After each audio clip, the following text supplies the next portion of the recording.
Guys, మొన్న నేను సింగనాథం జీలకర్ర గురించి ఒక స్టోరీ చెప్పాను. మీరు చాలా మంది విని ఉంటారు. ఆ స్టోరీ గురించి విన్నోళ్ళ కోసం పైన ఐకార్డులు ఇస్తా చూడండి. అయితే మనకు ఒక సబ్స్క్రైబర్ ఒక కామెంట్ చేశారు, భయ్యా సింగనాథం జీలకర్ర గురించి పక్కన పెట్టు, ఈ జీర్ణం వాతాభిజీర్ణం అంటే ఏంటి, ఆ సామెత గురించి చెప్పు అని చెప్పి కామెంట్ పెట్టాడు. అయితే దీని గురించి నేను మా బామ్మని అడిగితే తనకు తెలిసిన స్టోరీ ఏదో చెప్పింది. నేనైతే ఆ స్టోరీ మీతో పంచుకుంటాను. పూర్వకాలంలో ఎల్వల్లుడు అండ్ వాతాపి అని చెప్పి ఇద్దరు అన్నతమ్ముళ్ళు అడవిలో జీవిస్తూ ఉండేవాళ్ళు. వాళ్ళు చేసే పని ఏంటంటే, వాళ్ళ ఇంటి పైగా ఎవరైనా బ్రాహ్మణులు వెళ్తుంటే వాళ్ళని పిలిచి, అయ్యా మా ఇంట్లో ఒకరు చనిపోయారు, మా తమ్ముడు చనిపోయాడు, ఇది 10వ రోజు కర్మ, ఈ కర్మకాండ సందర్భంగా నేను మాంసం వండి పెట్టాను, సో మీరు అది కొంచెం తిని మా తమ్ముడిని కొంచెం పితృలోకాలు వెళ్ళడానికి సహకారం చేయండి అని చెప్పి అడిగితే, పూర్వకాలంలో బ్రాహ్మణులు మాంసం తినేవారట ఈ కథ ప్రకారం. అయితే అలాగే బ్రాహ్మణులు వచ్చేవాళ్ళు అక్కడ వండి పెట్టిన మాంసం మొత్తం తినేవాడు. అయితే ఇక్కడ ఒకటి గమనించాల్సిన విషయం ఏంటంటే, ఈ వాతాపి ఎవడైతే ఉన్నాడో తనకి కొన్ని శక్తులు ఉన్నాయి. ఆ శక్తులు ఏంటంటే, తను ఒక మాంసం ముద్ద కింద మారిపోయినా సరే, ఏ రూపంలోకి వెళ్ళిపోయినా సరే తను తలుచుకుంటే బయటకు రాగలడు, నార్మల్ మనిషి రూపంలో బయటకు వచ్చేయగలడు అనమాట. అయితే ఈ బ్రాహ్మణులు అందరూ భోజనం చేసేసిన తర్వాత ఈ ఇల్వలుడు ఏం చెప్పాడు అంటే, తమ్ముడు వాతాపి బయటికి రా అని పిలిచేవాడు. అతను ఆ పొట్ట చీల్చుకుని బయటకు వచ్చేవాడు.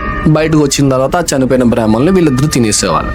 ఇది ఇలాగుంటే ఒకసారి ఇలాగే అటువైపుగా పొట్టిగా ఉండే బ్రాహ్మణుడు వాళ్ళ ఇంటి వైపుగా వెళ్తున్నాడు. ఆయన ఎవరంటే అగస్త్య మహర్షి. ఆయన త్రిలోక జ్ఞాని అని అంటారు. అంటే ఆయనకి అన్ని విషయాలు ముందుగానే తెలుస్తాయి అనమాట.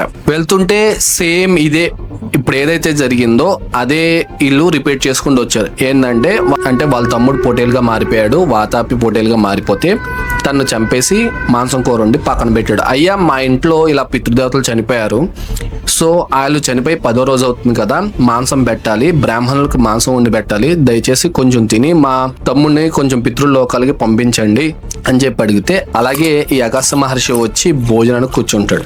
భోజనానికి కూర్చున్నప్పుడు ఆ వండిన మాంసం కూర మొత్తం ఆయనకు పెడతాడు.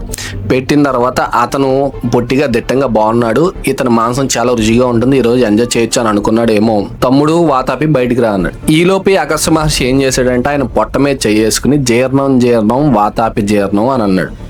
తమ్ముడు బయటికి రా అంటే ఎంతకి రాడు అంతకి రాడు, ఏంట్రా విషయం అంటే అగస్త్య మహర్షి అన్నాడు. జీర్ణం వాతాపి జీర్ణం అయిపోయాడు అని చెప్పి అగస్త్య మహర్షి చెప్పాడు. సో గైస్, ఇది దీని వెనకాల ఉన్న కథ. ఇలాగా చిన్నపిల్లలకు పాలు పట్టినప్పుడు ఏదైనా ఒక ఆహార పదార్థం పెట్టినప్పుడు వాళ్ళకి ఆహారం జీర్ణం కాకపోతే ఈ మంత్రాన్ని అంటే ఈ పదాన్ని చదువుతూ జీర్ణం వాతాపి జీర్ణం, ఎటువంటి విషయమైనా సరే జీర్ణం అయిపోవాలి అంటే ఎటువంటి పదార్థమైనా సరే జీర్ణం అయిపోవాలని మన పెద్దలు అప్పటి నుంచి ఈ జీర్ణం వాతాపి జీర్ణం అనే కథ వచ్చే విధంగా చెప్పుకుంటూ వస్తున్నారు. గైస్, ఇది వాతాపి జీర్ణం గురించి. ఈ వీడియో మీకు ఎలా అనిపించిందో కామెంట్ చేయండి. అండ్ ఈ వీడియోని పూర్తిగా చూసారంటే మీకు ఎంతో కొంత నచ్చే ఉంటుంది కాబట్టి ఒక లైక్ చేయండి. అండ్ చివరి వరకు చూసినందుకు థ్యాంక్స్ ఫర్ వాచింగ్.